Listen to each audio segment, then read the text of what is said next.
That's the real one. That's the real one. If you change the put the poster on the mouse, I think this is too high. I don't think it's going to be comfortable, and I don't think it's going to look nice in the picture. So that's what we could do in the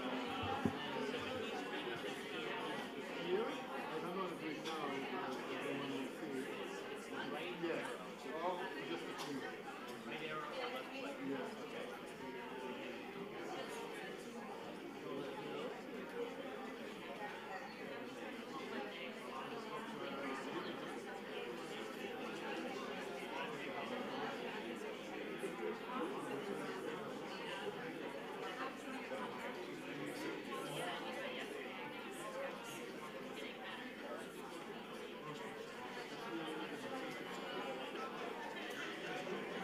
How I'm going to put the movie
تبقى نزفت الثلاث.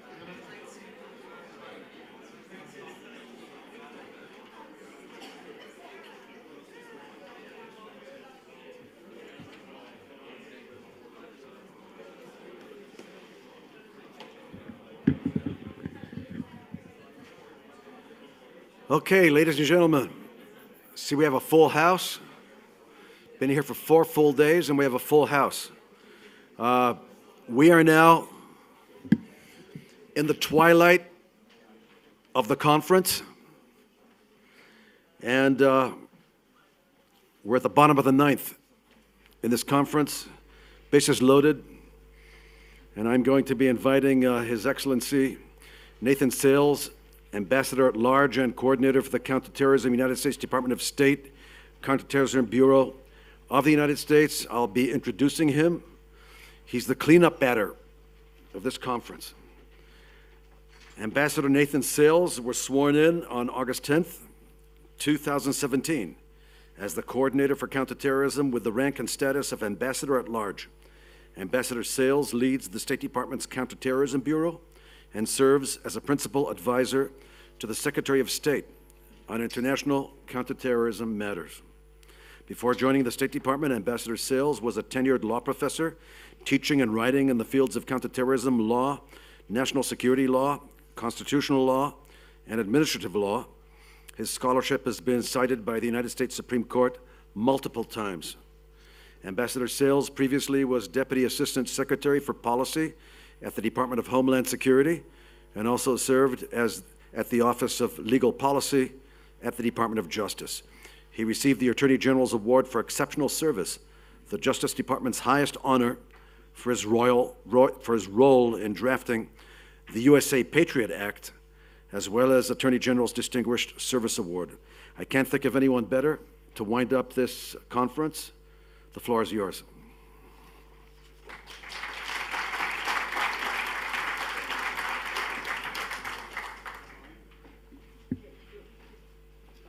Well, thanks very much, Jonathan, for that warm and gracious introduction. And thanks to you and Boaz for your hospitality today, and more importantly, for organizing one of the world's marquee counterterrorism events. I'm especially grateful to you for using a baseball analogy to introduce me rather than a soccer one. I know that we Americans can always count on our Israeli allies. This is actually my fourth time speaking at the IDC's annual World Summit, and it's a real pleasure to be back in this room and back in this forum. Today's terrorist threats are complex and fluid. We face an ever-changing landscape of terrorist groups, from ISIS to Iran-backed Hezbollah to an array of terrorists motivated by racial and ethnic and religious hatred. But today I want to focus on the group whose attack on the United States 18 years ago heralded the modern age of terrorism, and that, of course, is Al-Qaeda. The barbaric attacks of September 11th, 2001 provoked a justified and effective response from the United States and our partners. We decimated the group's leadership in Afghanistan and Pakistan. We foiled their attacks. We denied them sanctuary. We delivered justice to Osama bin Laden. But over time, Al-Qaeda has adapted to our counterterrorism pressure. What was once a centrally managed group that was based in South Asia has now evolved into a more loosely defined network of branches and affiliates around the world. We need to adapt too. We all have a responsibility to make sure that Al-Qaeda doesn't rise from the ashes and regain its former strength. Today, I'll explain where we are in our fight against the group and why complacency is not an option. I'll start by describing how Al-Qaeda has evolved and the threat its global network poses today. Then I'll explain what we're doing to take the fight to the terrorists, including several new measures that we'll be announcing today. We must not mistake the recent dearth of Al-Qaeda attacks in the West for a lack of intent to strike us. The group's senior leadership core has been greatly diminished, but its regional networks are increasingly dangerous. Al-Qaeda branches and affiliates are actively plotting and conducting attacks across Africa. They're in the Middle East and South Asia. There's an Al-Qaeda presence in South America. These networks are a threat to America and our partners, and they remain focused on hitting us and hitting us as hard as they can. Let me give you some details. Africa remains a hot spot for Al-Qaeda. In West Africa, an AQ affiliate known as JNIM counts up to 2,000 fighters, and its attacks span countries such as Mali, Burkina Faso, and Niger. This threat is growing. JNIM continues to plot attacks against soft targets elsewhere in West Africa. In Libya, Al-Qaeda in the Islamic Maghreb has taken advantage of political instability. It continues to maintain a presence and integrate its fighters into local communities there, particularly in the south of the country.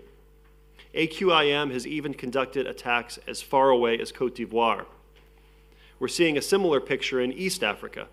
Al-Shabaab, the Somalia-based Al-Qaeda affiliate, continues to use safe havens throughout the country to obtain resources, recruit fighters, and commit attacks both in Somalia and its neighbors. This January, Al-Shabaab launched an attack in Nairobi, Kenya, that killed 21 people. Of course, the Middle East is where Al-Qaeda began, and it hasn't given up on its ambitions there. Al-Qaeda in Syria, which encompasses groups such as the Nusra Front, Hayat Tahrir al-Sham, and Haras al-Din, plots against the United States and others as well. From Idlib province, these groups are able to coordinate terrorist activities and plan attacks throughout the region and across the globe. AQS's ability to plot external operations from the cover of Idlib is a grave concern. For years, Al-Qaeda in the Arabian Peninsula was perhaps the world's most dangerous AQ affiliate. The Yemen-based group claimed credit for the 2015 Charlie Hebdo attack in Paris, and it orchestrated the 2010 attempt to attack a cargo plane with bombs hidden in printer cartridges. It was responsible for the underwear bomber on a transatlantic flight to the US in 2009. None of this is ancient history. While AQAP has been significantly weakened by US counterterrorism pressure, its demonstrated proficiency with bomb making and security evasion mean we need to continue to take it seriously. Now, we can't talk about terrorism without mentioning Iran, the world's worst state sponsor of terrorism. It is a documented fact that Iran continues to provide sanctuary to Al-Qaeda operatives on its soil. The regime even allows Al-Qaeda to move money and fighters between South Asia and Syria. This is simply unacceptable. On the face of it, a relationship between Iran and AQ might seem a bit odd. Why would a militant Shia regime provide refuge to a fanatical Sunni group that's bent on destroying Shias? The reason is that both sides find this marriage of convenience to be useful because their stated objectives converge. They both loathe the West and especially detest Israel. In 2016, the U.S. Treasury Department identified and sanctioned 3 senior al-Qaeda operatives residing in Iran. That added to the 8 Iran-based AQ operatives previously designated by Treasury. 18 years after 9/11, Iran continues to defy the world and refuses to bring these terrorists to justice. Al-Qaeda also remains active in South Asia. In Afghanistan, Al-Qaeda core continues to maintain a presence, though greatly diminished by U.S. counterterrorism pressure. As the U.S. pursues a reconciliation process in Afghanistan, we remain committed to ensuring that that country can never again serve as a safe haven for terrorists and a base for their external operations. I'll repeat what Secretary Pompeo said in Kabul in July. We will always preserve our ability to keep America safe. Al-Qaeda has also established a presence in the Western Hemisphere. In August, the FBI added a Brazil-based Al-Qaeda facilitator to a list of wanted terrorists. The FBI seeks to question him about his suspected involvement in attack planning against the United States, and this week the Treasury Department sanctioned him as a designated terrorist.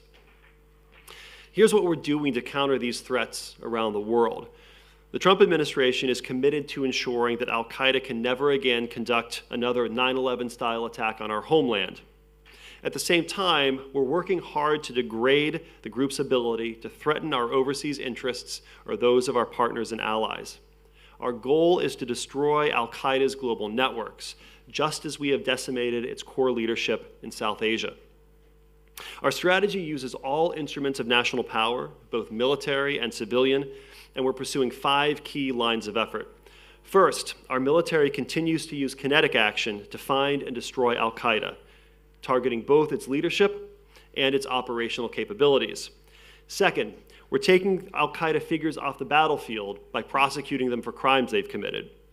Third, we're aggressively using sanctions to deny Al-Qaeda the money that fuels its atrocities. Fourth, we're spearheading global efforts to harden borders against terrorist travel. And fifth, we're denying Al-Qaeda the ability to radicalize and recruit the next generation of fighters by targeting the group's toxic ideology. Let me say a few words about each. First, our military is taking the fight to our enemy. Less than 2 weeks ago, our forces struck an Al-Qaeda facility in Idlib, Syria, targeting those responsible for threats against U.S. citizens, our partners, and innocent civilians. This comes on the heels of another U.S. strike against AQS leadership near Aleppo in June. That operation targeted AQS operatives responsible for plotting attacks outside of Syria. Make no mistake, the United States will not hesitate to take this kind of action to deny Al-Qaeda safe havens from which to plot and carry out attacks. In Somalia, U.S. forces operate in support of Somali and African Union partners as they take the fight to Al-Shabaab. This year alone, we've conducted about 40 strikes against Al-Shabaab targets to degrade the group's ability to commit attacks in Somalia and beyond. In Libya, our forces continue to target AQ elements. In coordination with the Libyan Government of National Accord, we've conducted a series of strikes, including a November 2018 precision airstrike near Al-Uwaynat that killed 11 AQIM terrorists. We're also working to strengthen civilian responses to terrorism. Law enforcement is a critical counterterrorism tool, both prosecuting terrorists for their crimes and disrupting terrorist attacks as they unfold in real time. For example, this July in Afghanistan, a police unit called CRU-222 that we've trained and equipped responded to a Taliban attack against an Afghan military facility. They successfully neutralized 5 attackers and evacuated 210 civilians, including a number of children. CRU-222 has responded to numerous attacks and carried out high-profile arrests. This unit's outstanding work is key to Afghanistan's efforts to establish and maintain a society that's free from terrorism. In sub-Saharan Africa, we're assisting crisis response teams by building their capacity to disrupt terrorist attacks. In Mali and in Kenya, U.S.-trained teams have responded ably to attacks on the Hotel Kangaba and 14 Riverside Drive. We're also seeing results in courtrooms. In Somalia, we've provided equipment, training, and mentoring for Somali police force teams. These teams have responded to and investigated more than 400 terrorist incidents and referred more than 50 terrorism cases to prosecutors. That, in turn, has led to more than 100 convictions, including those responsible for the October 14, 2017 bombings in downtown Mogadishu that killed nearly 600 people. Next, money is Al-Qaeda's lifeblood, funding its recruitment, travel, and operations. The aggressive use of sanctions is one of the most important weapons in our arsenal. Since 2017, the Trump administration has designated 26 Al-Qaeda targets, including affiliates, leaders, operatives, facilitators, recruiters, and businesses. Earlier this week, the President announced the most significant update of our terrorism designation authorities since the aftermath of the 9/11 attacks. Under this historic new executive order, we're now able to more effectively sanction the leaders of terrorist groups, as well as those who participate in training to commit terrorism. We're already putting this tool to good use. Earlier this week, the State Department designated Haras al-Din and its leader, Farouk al-Suri. Haras al-Din is an AQ-affiliated group that emerged in Syria in early 2018 after several factions broke away from HTS. I'll come back to al-Suri in a moment. No matter how these groups choose to rebrand themselves, we will subject them to unrelenting financial pressure. Next, the United States is spearheading global efforts to harden our collective borders against terrorist travel. Al-Qaeda has consistently sought to exploit gaps in our border security, and we need to close those gaps. One of the best ways to do that is to share information about threats. That's why the United States is signing agreements with partners to share information about known and suspected terrorists to stop them from traveling. We now have more than 70 of these arrangements on the books. We're also helping frontline states secure their borders. For example, we're working with a Somali police force to pioneer the use of the MIDAS program, deployable cutting-edge biometrics devices that can collect and share information about terrorists and other threats. It's the first use of MIDAS in Africa. Across the border in Kenya, we're providing the border police with the training and tools they need to respond to terrorism and build relationships with the communities they're sworn to protect. This effort has greatly improved intelligence gathering, and it's also increased public support for these units' counterterrorism mission.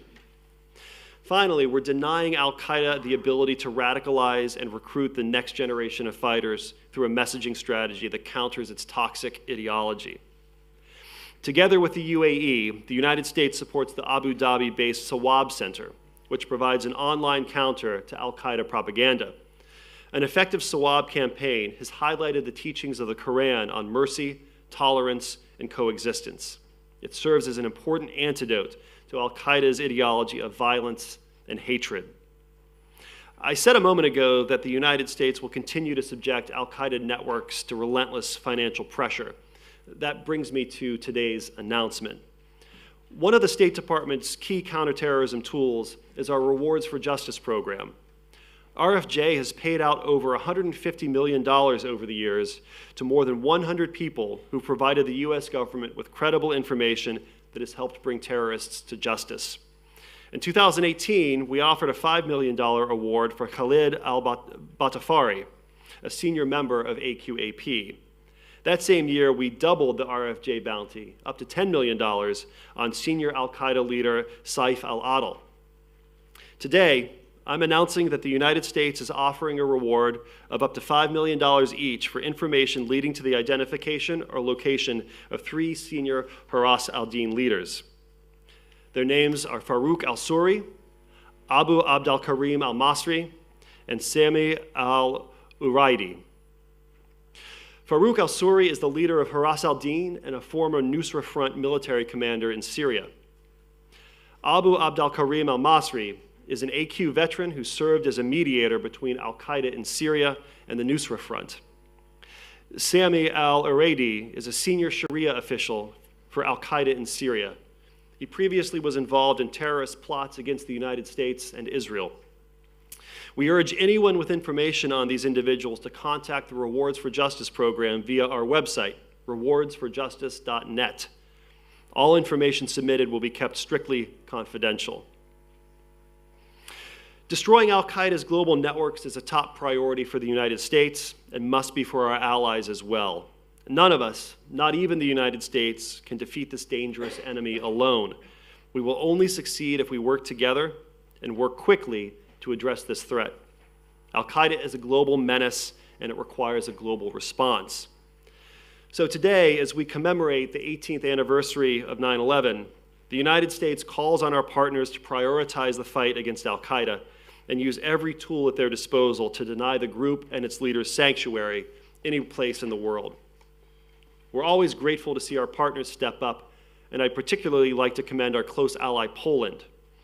Early next year, under the auspices of the Warsaw Process, the United States and Poland will convene a group of 70 nations to address and counter the evolving Al-Qaeda threat. This will be the first global conference outside the United Nations since 9/11 to focus specifically on Al-Qaeda. As the smoke cleared at ground zero and we prepared to respond, we knew that the coming fight against terror would be a generational struggle. There are young men and young women joining the U.S. military today who were born the same year the Twin Towers fell. They know what this fight is about. If democratic values are to survive, we must prevail, and no one knows that better than our friends in Israel. You've been defending your nation against existential terrorist threats since the day it was founded. By staying committed to the fight, by joining together with nations that cherish basic human rights, I have no doubt that we will be victorious. Thank you all.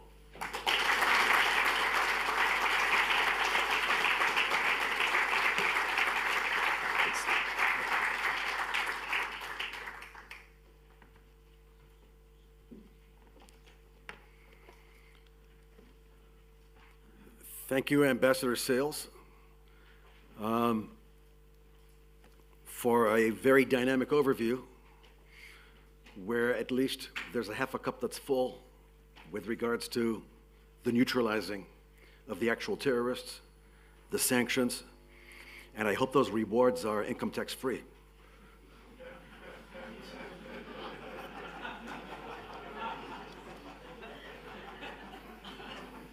Even if they're not, go get them. I think this brings to an end our conference. Some of you are going to be flying out in the very near future, and some of you are going to probably maybe spend the weekend here. But we want to wish you very safe travels to whatever destination you're going to. Keep your eyes and ears open after these 4 days. And for those of you who are first responders and serving your countries, keep your heads down when you need to keep your heads down. Stay safe. Be careful out there, as we say. And keep doing the great job you're doing. One of the most dramatic parts of this conference, we're watching the first responders and the military attaches of the United States of America standing at attention as we sang the anthems of both the United States of America and the State of Israel. And the bonding and the networking that has taken place in this conference are beyond imagination.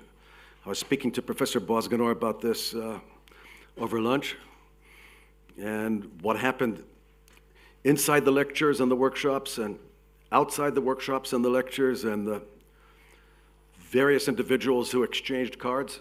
Some people told me that if they're based in Washington, D.C., it might take them a few months to meet some key individuals, but here they could just have lunch with them or, schmooze with them over coffee. And I think this is why this conference is the Davos of all counterterrorism as far as conferences are concerned. I would really love to thank Bozganor's team, Stevie and all these youngsters who have done such an amazing job. Where's Stevie? Stevie, come on up here. Stevie, come on up here. No, Stevie, come on up here.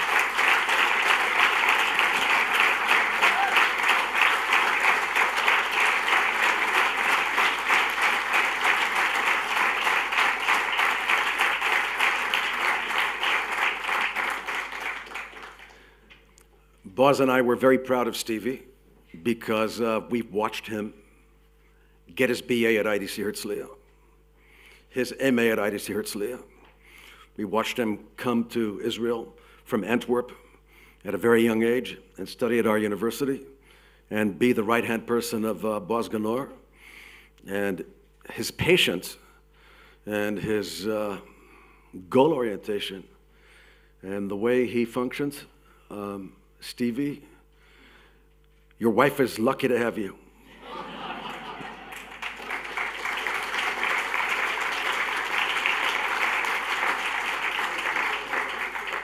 And your beautiful kids, too.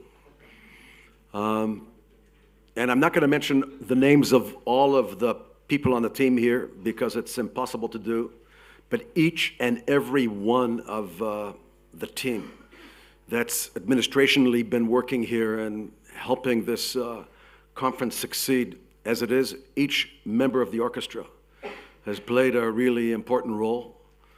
And the interns, these young students running around here, and just beautiful kids. Many of them, by the way, graduates of combat units, including American combat units, by the way. We have a number of students here who are from military academies in the United States and ROTC grads who are doing their master's degree here in counterterrorism, and some of them were helping us out. And so, what can I tell you guys? I had a great time. How many people had a good time here? Anyone? All right. So, we hope to see all of you next year at the 20th Counterterrorism Conference, just to show you that we're not getting any younger, and that unfortunately terrorism isn't going away. At every conference, we find that there's something else we have to deal with. And don't forget to sign up for Enough, okay? And get thousands of other people to sign up for Enough. And we'll try to do something on the social media here to make the case. All the best, shalom, and take care.